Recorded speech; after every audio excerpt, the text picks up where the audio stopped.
అయితే ప్రియ స్నేహితులారా, యోహాను గారు 7వ అధ్యాయము రాస్తున్నప్పుడు ఒక అద్భుతమైన సంగతిని రాసినారు అక్కడ.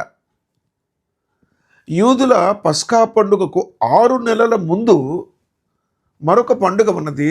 అది పర్ణశాలల పండుగ.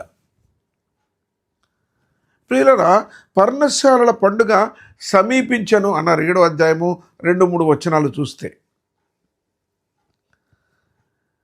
సమీపించింది, కానీ యేసు ప్రభువు అక్కడ పదే పదే ఒక మాట అంటూ వచ్చారు. ఏంటంటే, నా సమయం ఇంకా రాలేదు.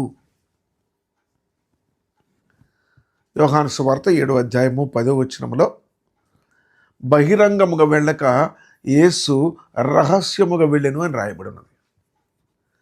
రహస్యముగా వెళ్ళాలంటే ఎట్లా వెళ్తారండి? అసలు రహస్యంగా ఎలా వెళ్ళగలడు ఆయన? ముసుగు వేసుకొని వెళ్తారా? లేదు మారు వేషంలో వెళ్తారా? లేదండి. ఆయన సమయం వచ్చే వరకు ఆయన తన శత్రువుల కంటపడలేదు. ఎందుకంటే వారి నేత్రమును మూయబడిన. ప్రియులరా, ఇది మనం గ్రహించుకోవాలి.